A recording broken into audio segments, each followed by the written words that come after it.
오늘은 베이직, 그러니까 지난 한 달 동안 우리 써니 목사님이 말하자면 이 제자의 삶에 대한 걸 이렇게 좀 바톤 터치라 그럴까? 그래서 오늘은 제가 이제 교회에 대해서 짧게 좀 생각하는 그런 시간 가지려고 하는데요. 다음 주는 제가 인천에 있는 그 탈북자들만 모이는 교회들이 여러 군데 있어요. 지역마다 있긴 있는데 뭐 일산, 인천 이런 데 좀 많이 있거든요. 그래서 제가 다음 주에 인천에 가는데 또 한 40명 정도 모이는 탈북자들만 이제 그런 교회를 가게 돼요. 그래서 원래는 사실 거기는 이제 김권능 전도사님이라고 이름을 약간 이렇게 바꾸신 분인데 거기 목회자도 없는, 그러니까 전도사님이 말하자면 이렇게 목회하는 그런 교회인데 그분이 오셔서 우리한테 이렇게 좀 메시지를 해주고 그러면 더 좋을 텐데 어떻게 좀 거꾸로 됐어요. 어쨌든 다음 주에 제가 거기 가서 또 그분 한번 기회가 되면 또 오셔서 간증도 이렇게 들을 수 있는 그런 시간을 한번 가져보려고 하거든요. 근데 사실 작은 교회들 우리 주변에도 많이 있잖아요. 뭐 시골 교회 혹은 섬에 있는 교회들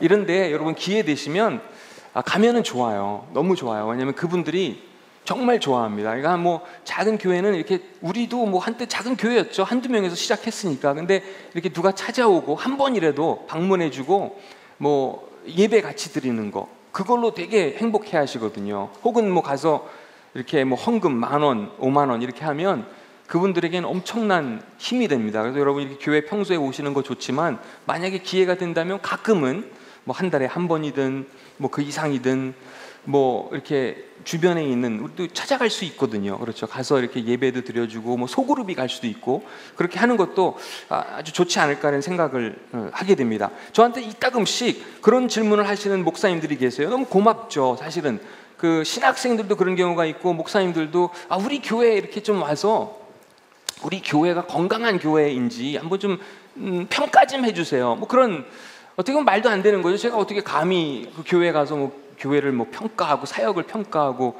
그럴 수 있겠어요. 건강한 교회, 어떤 교회가 건강한 건지 이런 걸 물어보시는 분들이 계시거든요. 정말 겸손한 거죠.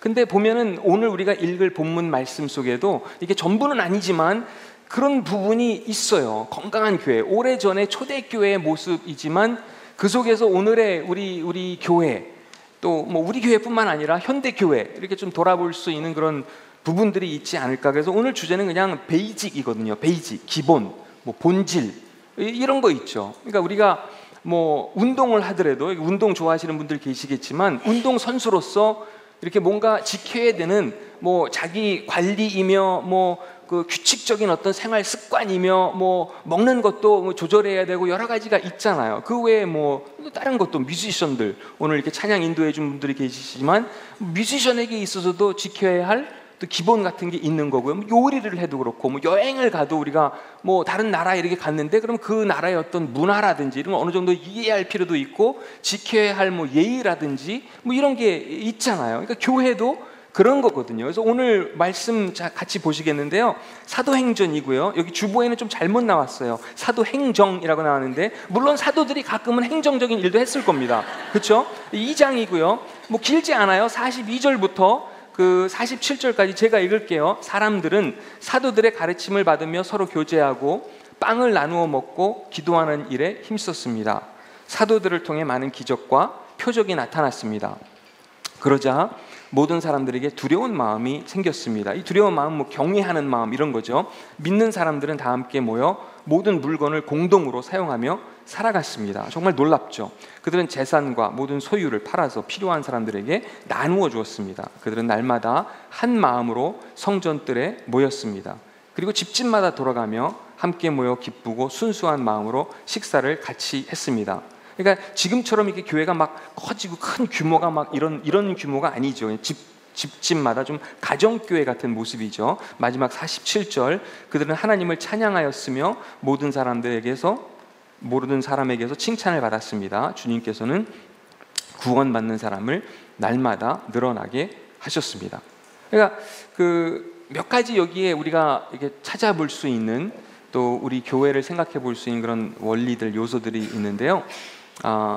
그 중에 첫 번째는 교회에서는 사실 우리가 흔히 사용하고 자주 듣는 그런 용어 중에 은혜라고 하는 표현이 있죠. 뭐 오늘 말씀을 통해서 은혜를 받았다, 뭐 누구 때문에 은혜가 떨어졌다, 뭐 은혜, 뭐 하여튼 여러 가지 형태로 은혜라는 이 표현을 우리가 쓰거든요. 근데 첫 번째 컨셉은 그런 겁니다. 그러니까 오늘도 보면은 우리가 42절에, 그러니까 이 초대교회를 그 구성한 이 멤버들이 한 가지 분명했던 것은 그 은혜에 대한 이해가 확실하게 있었던 것 같아요. 뭐 마지막 절에도 그런 게 있지만 이제 첫 번째 42절에 보면은 사람들은 사도들의 가르침 받았다고 하죠. 가장 먼저 한 일, 사도들의 가르침은 뭐였을까요? 결국 예수님의 가르침이죠. 저들이 가르친 것은 예수님이 가르치신 것과 예수님의 삶과 예수님의 사역, 이런 것들을 사도들은 가르쳤습니다. 오늘도 뭐 우리도 마찬가지죠. 교회에서 우리가 복음을 듣고 예수님의 가르침을 듣고 이런 거잖아요. 그렇죠? 그런 걸 먼저, 그러니까 하나님의 은혜를 그렇게 나눴고요. 끝에 가서도 47절에 보면은 주님께서, 그러니까 사람이 하는 일이 아니죠. 주님께서 구원받는, 하나님을 만나게 되는 사람을 날마다 늘어나게 하셨습니다. 그러니까 사람이 하는 일이 있고, 사람이 할 수 있는 일이 있고, 하나님의 영역, 하나님만이 하실 수 있는 일이 우리 개인의 삶에도 그렇고 교회의 삶 속에서도 그런 게 분명히 있는 거죠. 어쨌든 이 은혜라는 표현은 달리 말하면, 정의를 하면 하나님이 하신다, 이런 컨셉이 아닐까 싶습니다. 우리가 어떤 생각하고 계획을 하고 뭐 머리 굴리고 이런 데는 분명히 어느 순간에는 한계를 만나게 되거든요. 그러니까 하나님이 하실 수 있는 일, 초월적인 그런 일들을 오늘도 우리의 삶 속에서 또 교회 안에서 일구어 가신다는 그런 이해가 우리에게도 필요한 것 같아요. 어느 분이 지난주에 새가족반 그 환영회를 우리가 할 때가 있잖아요. 돌아가면서 뭐 다양한 말씀들을 하세요. 어떻게 이 교회에 오게 되었으며 뭐 여러 가지 이야기하는데, 제가 지난주에 좀 깜짝 놀랐어요. 어느 분이 여러 교회를 이렇게 다니시는, 요즘은 그렇잖아요. 철치 쇼핑이라고 하나? 교회들이 이렇게 막 그런 분들이 있어요.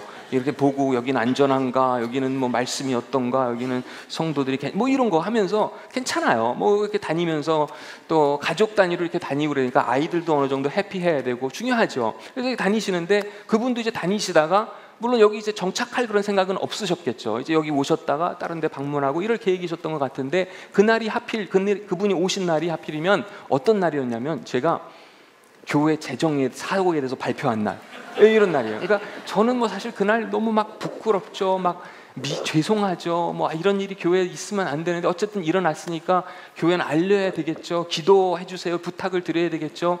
뭐 그런 분들 뭐 그날 또 오시면 어떻게 해요? 뭐 막을 길이 있나요? 뭐 그걸 뭐 숨길 수가 있나요? 근데 그분이 뭐 어떤 말씀을 하시냐면, 새가족반 한영회에 오셔가지고 그날 그 얘기를 듣고 여러 교회를 다녀봤지만 이 교회가 좀 힘든 모양인가 보다. 여기를 도와야 되겠다. 그리고 결심하고 교회에 이렇게 오신 거예요. 이걸 교회에서는 우리 전문 용어로 뭐라고 그래요? 하나님의 은혜다. 이런 거거든요. 그런 거예요. 뭐 많아요, 그런 거. 여러분도 경험하실 거예요. 여러분 최근에 보셨는지 모르겠지만 저는 이렇게 운전하면서 그 여기 롯데마트도 그렇고 어디지 뭐 다른 데 다니면서 무슨 포스터 이런 게 뭐 여러 가지 있죠. 광고하고 뭐 이벤트 이런 게 많이 있는데, 그 중에 하나 제 눈에 띈 게 있었어요. 그게 뭐였냐면은 그 어느 가수 누구더라? 누구?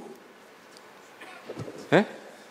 어젯밤에 공연이 있었는데, 예? 이승철 가셨어요? 공연 가신 분?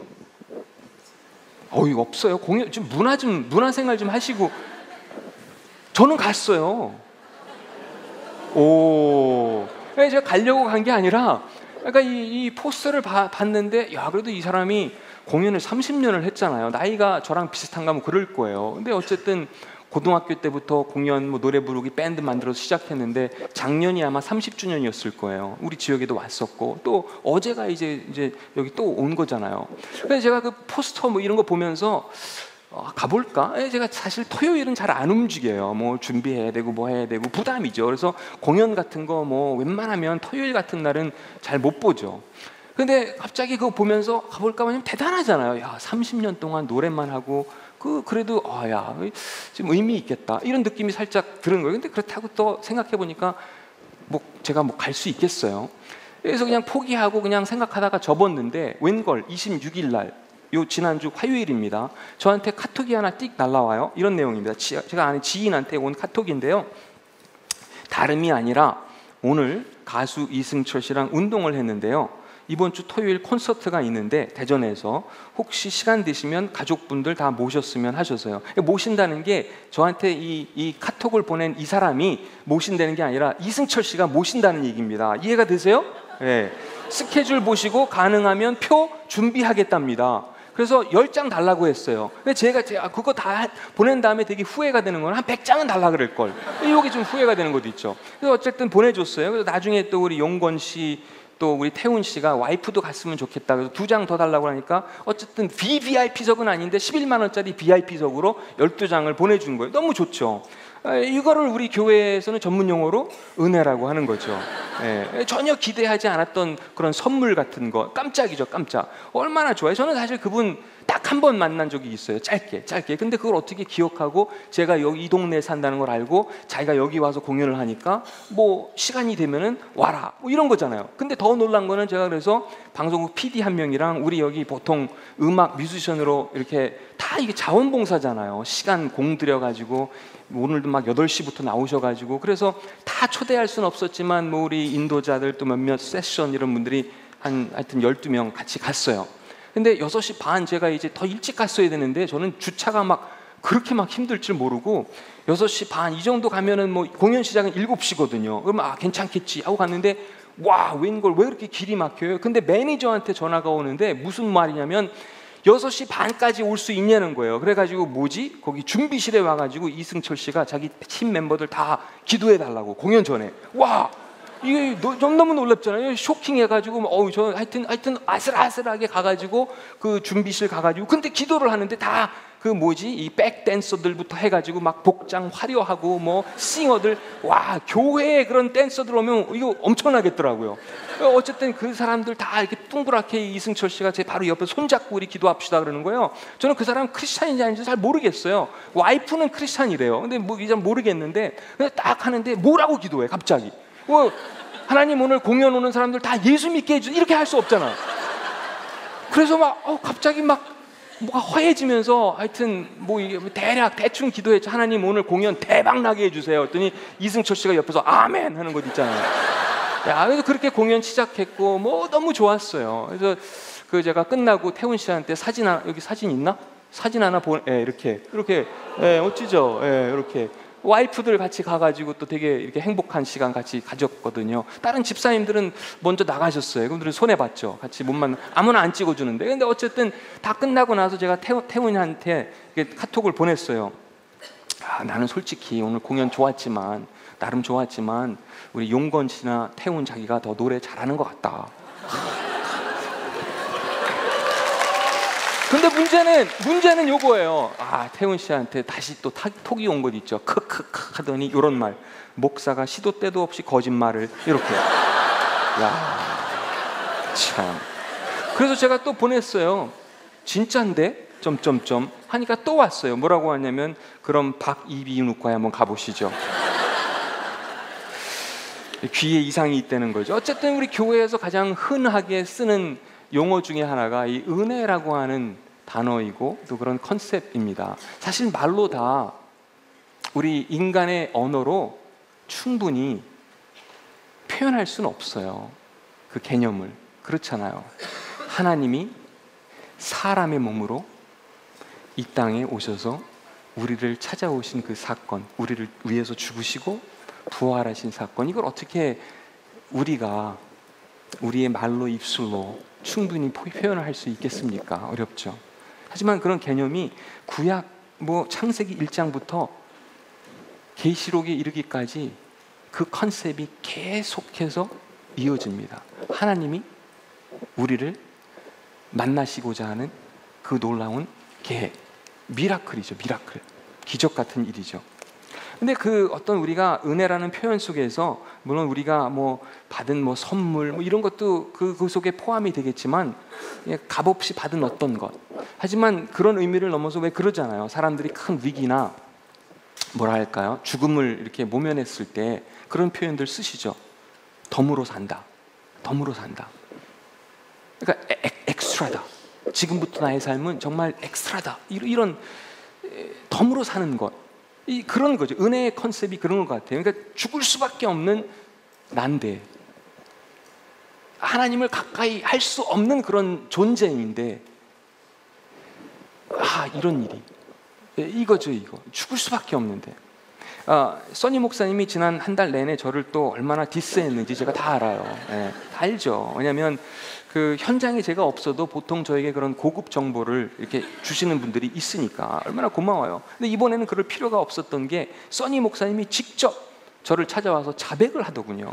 제가 사실은 이런 이야기 했어요. 뭐 누가 자기 뭐 페북에 이렇게 들어와 가지고 뭐 써니 목사님 막 자랑하면서 뭐 설교 좋고 뭐 하면서, 근데 우리 집에 강아지가 한 마리 있는데 써니 목사님 탁 닮았는데 이름을 그래서 써니라고 지어주기로 했다고 뭐 그런 얘기하면서, 써니 목사님 그런 얘기 했었나요? 하여튼 제 생각이 나면서 내가 존경하고 사랑하는 사람 이름을 갖다가 강아지한테 붙여줘도 되는 건가? 그러면서 우리가 강아지 한 마리 사면은 이름을 요한이라고 지어줘야 되겠구나. 막 이런 얘기, 이런 분위기 이렇게 하면서, 그러면서 막 또 여러 가지 상상을 다 했다는 거. 야 요한아 이리 와, 앉아. 야 일어나. 야 밥 빨리 먹어. 야 그만 짖어 시끄러. 뭐 이런 거. 근데 이런 이야기를 하면서도 살아남을 수 있는 것, 아직 살아있다는 것, 이게 은혜죠. 죽을 수밖에 없는 목숨인데 그렇잖아요. 이런 겁니다. 그리고 두 번째 중요한 또 컨셉이 있죠. 그건 뭐 다 아시지만 변화입니다. 변화. 영적인 변화지만 기본적으로 다른 것도 다 포함되어 있는 거죠. 인격의 변화, 뭐 자연히 따라가는 것들이 있죠.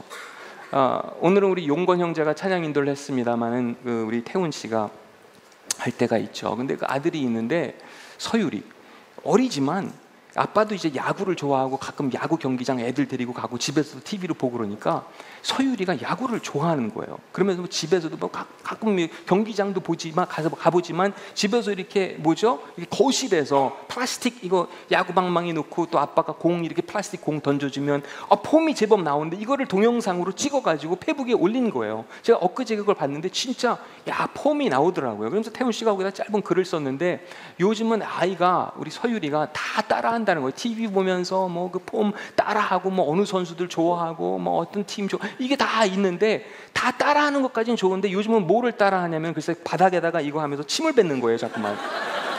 그래서 거기다 태훈 씨가 또 글을 적었더라고요. 페북에다가 이놈의 시키가 뭐 이러면서. 근데 따라하는 거 당연한 거죠. 우리가 예수님을 닮아가는 것, 그게 그리스도인 우리의 삶의 모습인 거죠. 그래서 우리의 어떤 언어라든지 뭐 성품, 인격 이런 모든 부분에 있어서 뭐 하루아침에 바뀌고 하루아침에 변화되지는 않겠지만 그런 변화가 점진적으로 우리의 삶 속에 나타나고 찾아오는 것, 자연적인 상황인 거죠. 우리의 생각이든 관계든 뭐 언어든 모든 부분에서 말이죠. 경제관도 그렇고요. 세 번째는 요겁니다. 우리가 본문 속에서 발견할 수 있는 게 저들이 작은 단위로 모였잖아요. 그렇죠? 우리는 흔히 요즘은 뭐 소그룹이다, 셀이다 뭐 이런 표현들을 사용하죠. 뭐 구역 모임이다, 작은 단위. 이런 모임에서는 규모가 크기 때문에 삶을 나눌 수 없어요. 말씀을 적용하기에는 한계가 있어요. 같이 듣기는 듣지만 또 일부 적용을 하기는 하겠지만 정말 두세 명, 네다섯 명 이렇게 모여가지고 작은 단위로, 작은 교회죠. 다시 말하면 소그룹이 여기 초대교회의 모습 그대로입니다. 집에서 집집마다 모인 것처럼 가정교회 위주로 이렇게 모여가지고 거기서 삶을 나누는 거죠. 하나님께서 내 안에서 이루어 가시는 일, 나에게 오늘 말씀하신 것, 나에게 오늘 도전하신 것. 저도 교회에서 가끔 이제 일주일에 한 번은 스태프들이 모여서 우리가 이렇게 두세 명씩 나눠집니다. 스텝회의 하기 전에. 그래서 그날 말씀을 가지고 우리가 같이 묵상하고 쉐어링이라 그러죠. 나누는 시간을 갖거든요. 또 교회 말고 그런 그룹이 또 하나 있어요. 그러니까 일주일에 저도 최소한 2번은 정기적으로 제가 만나는 그룹이 두 그룹이 있어서 거기서 서너 명이 모여서 매주 말씀을 나누고 그걸 묵상하고 같이 기도해주고 이런 시간을 그래서 저도 그런 훈련이 필요하니까. 근데 그럴 때마다 깨닫는 게 있어요. 그리고 뭐 교회 스태프들 거기 이렇게 모였을 때 거기 뭐 목사가 있고 전도사가 있고 뭐 그런 게 어디 있어요. 똑같이 그 말씀에 대해서 나누고 하나님이 주신 감동에 대해서 나누고 내가 깨달은 것 있으면 나누고 뉘우쳐야 할 것 있으면 하나님이 또 그걸 뉘우치게 깨닫게 하시고 그런 거죠. 그 속에서 우리가 더 성숙해지고 또 공동체를 형성하게 되는 거잖아요. 그래서 여러분 혹시 소그룹에 지금 참여하시는 분들도 물론 많이 계시지만 그걸 놓치고 계시다면 꼭 소그룹을 만나셔서, 또 리더도 지금 많이 필요하거든요. 소그룹으로 섬기실 수 있는 분들, 이 소그룹 리더 과정이 우리 있잖아요. 그걸 밟으셔서 같이 또 건강한 그룹, 건강한 교회 만들어갈 수 있으면 좋겠습니다. 그 속에서 중요한 거는 뭘 또 느끼냐면요, 나 혼자는 아니구나, 혼자가 아니구나, 이거거든요. 이런 어려움이 나에게 있는데 나한테만 이런 어려움이 찾아오는 게 아니구나, 이런 걸 느끼게 됩니다. 우리가 큐티 하는 그 와플 터치에 보면은 뒷부분에 왜냐면 이 터치가 이 군부대에도 가고 53개 교도소에 우리나라에 전국으로 이게 들어가거든요. 그래서 맨 뒤에 보면은 가끔 재소자들에게 오는 편지를 우리가 이렇게 뭐 한두 개씩 실어요. 근데 가장 최근에 지금 여러분 파란색 터치 있잖아요. 못 받으신 분들은 나가실 때 이따 받으시면 되는데요. 이런 내용입니다. 어느 재소자한테 온 편지입니다. 이름은 없어요. 안녕하세요. 생각지도 않게 법정 구속으로 현재 땡땡 교도소에서 수감 생활하고 있는 아무개라고 합니다. 숱한 자살 시도로 지금은 요시찰방이라는 곳에서 생활하고 있습니다.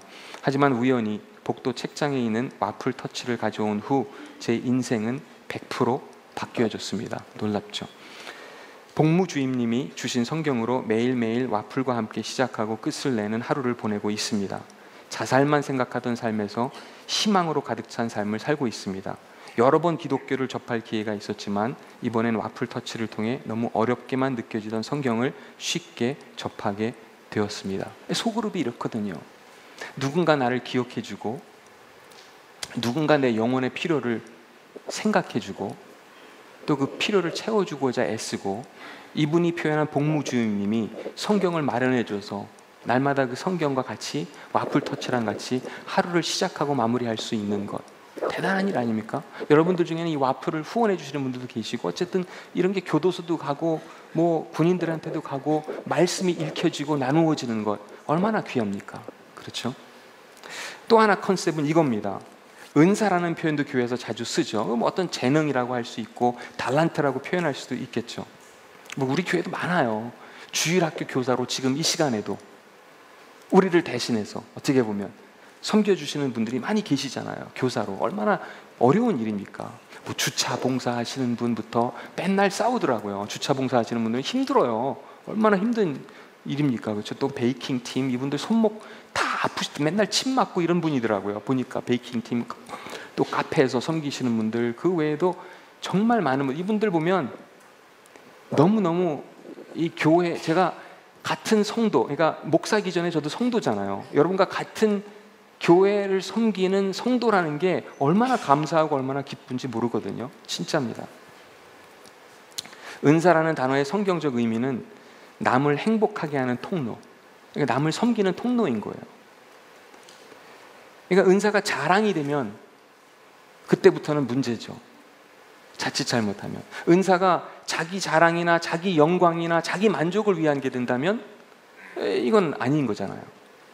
근데 사전에는 원래 카리스마라는 단어가 카리스라고 하는 헬라어에서 나오거든요. 근데 그게 은혜라는 단어죠. 우리가 조금 전에 이야기했던 은혜. 그러니까 은혜, 뭐 선물 이런 뜻인데, 그 의미를 리더십에 적용한다면 겸손한 리더십, 부드러운 리더십, 뭐 이런 게 되겠죠. 근데 사전에는 카리스마를 단순히 남을 이끄는 힘, 이렇게 정의를 하고 있어요. 성경적인 의미와는 사뭇 다르죠.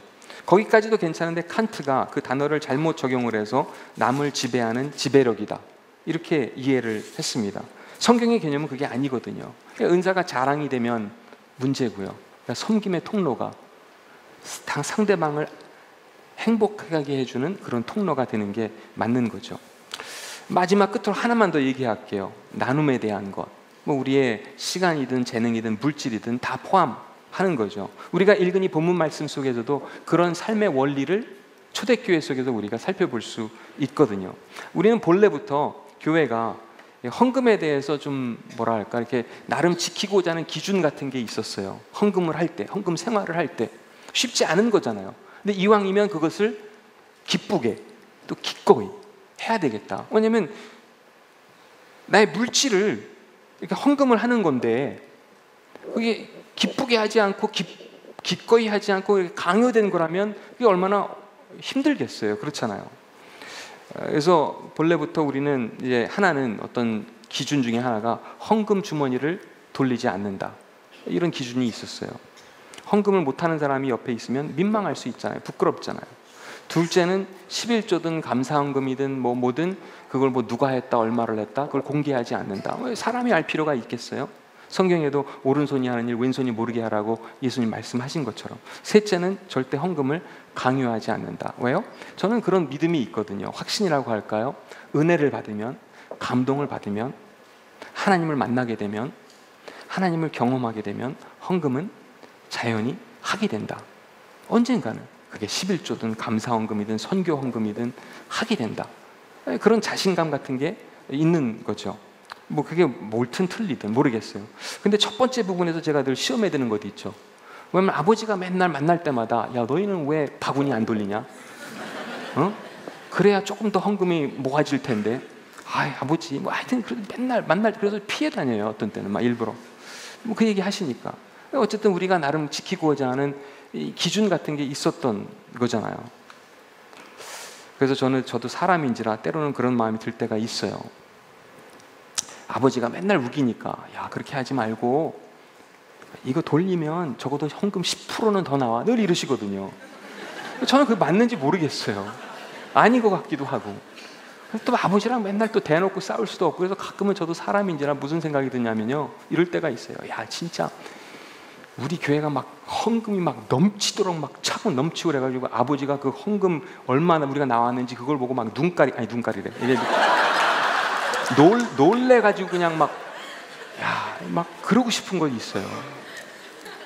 그런 일 없겠지만 얼마 전에 우리 교회 카페에서 있었던 일인데요. 이제 누굴 만나기로 했어요. 용인에서 누가 저를 만나러 온다는 거예요. 그래서 그렇다 그러자고요. 그래서 카페에서 만나자고. 10시에 오픈하나? 토요일이었나 뭐 그래요. 근데 딱 가는 10시 5분쯤 제가 도착했나 그랬는데 그분들은 아직 안 왔고 용인에서 막 내려와야 되니까. 근데 교회에 누가 와 있냐면 러시아에서 오신 어느 선교사님이 방문하고 있었고 그분을 데리고 온 어느 교수님 또 뭐 그 교수님 사모님 이렇게 3명 카페 첫 손님인 거죠. 인사를 저만 있으니까 카페에 그 우리 매니저랑 그래서 인사하는데 뭐 러시아에서 오셨다 그러지. 그러니까 이분들 뭐 커피 한 잔 그래도 적어도 대접해야 되잖아요, 그렇죠? 그래서 제가 이렇게 모셨어요. 근데 용인에서 오신 분들이 조금 있다가 한 2, 3분 뒤에 도착했어요. 여긴 웬걸 저는 그분 혼자 오는 줄 알았더니 애들이 넷이에요. 6식구가 와가지고 또 애들 주스고 뭐고 다 멀리서 왔는데 사줘야 되잖아요. 6명 그렇게 해서 9명 커피 주스 사주고.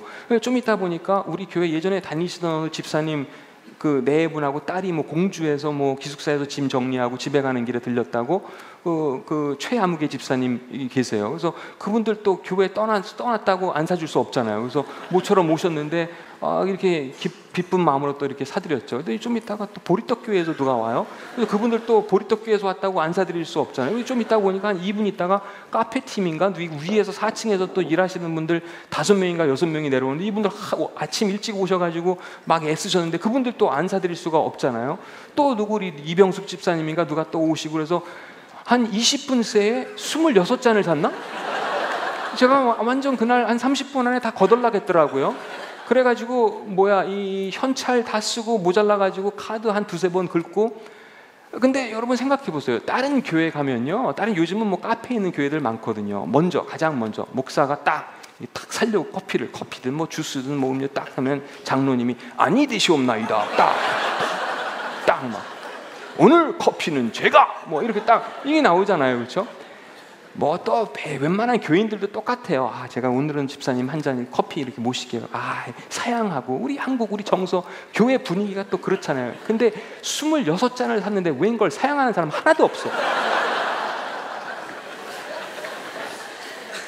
그래서 제가 그날 깨달음 같은 게 오는 것도 있죠. 우리 교회 카페는 내가 갈 곳이 못 되겠구나.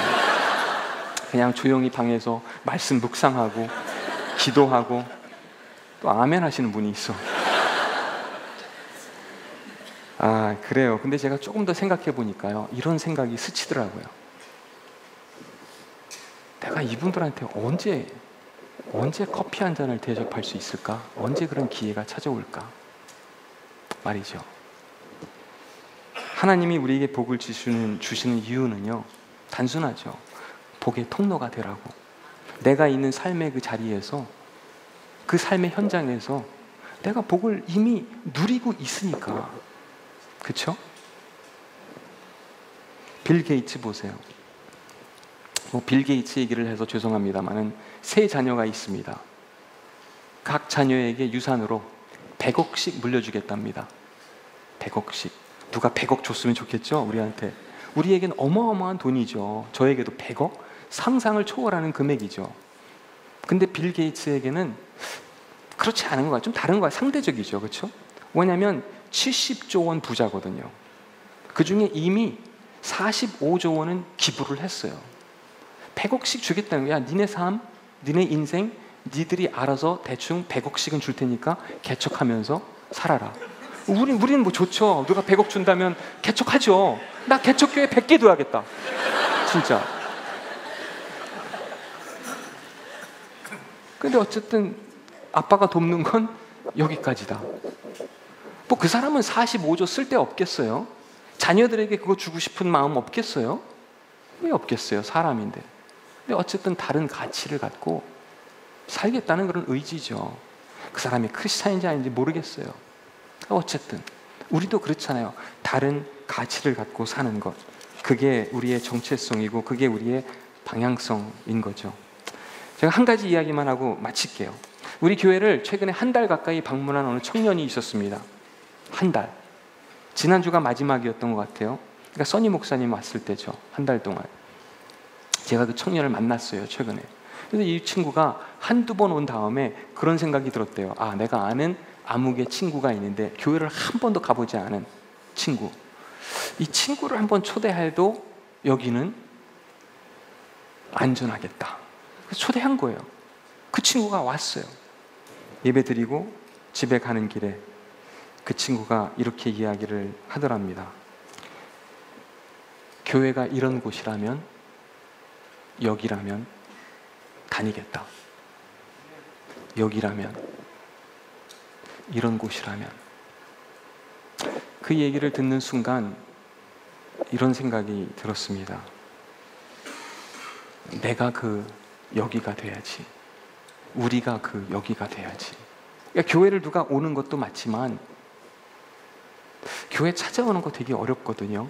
요즘은 더. 그래서 내가, 저와 여러분이 움직이는 교회가 되어서, 찾아가는 교회가 되어서 누군가를 만날 때 그 사람들이 내 삶을 보고, 아, 이 사람이라면, 여기라면 우리가, 저와 여러분이 그 여기가 되었으면 좋겠습니다. 기도할게요. 같이 기도하겠습니다. 사랑의 하나님, 우리가 교회에 대해서 함께 잠깐 생각해 보았습니다. 우리가 바로 교회라고 하나님은 우리에게 말씀해 주고 계십니다. 정말 우리들 연약하지만, 부족하지만 우리 한 사람 한 사람이 건강한 교회가 먼저 될 수 있도록 하나님 오늘도 우리에게 힘 주시고 도와주시고 함께 해주시기를 원합니다. 여러분 각자 지금 잠깐 우리가 한 1분 정도 기도할게요. 여러분의 언어로 하나님, 제가 먼저 건강한 교회가 되게 해주세요. 하나님, 제가 먼저 아름다운 교회가 될 수 있게 해주세요. 제가 먼저 영향력 있는 교회가 될 수 있게 해주세요. 누군가 내 삶을 보고, 아, 이 사람이라면, 여기라면 이런 고백을 할 수 있게 하나님 도와주세요. 같이 한 1분 정도만 그렇게 기도하실까요?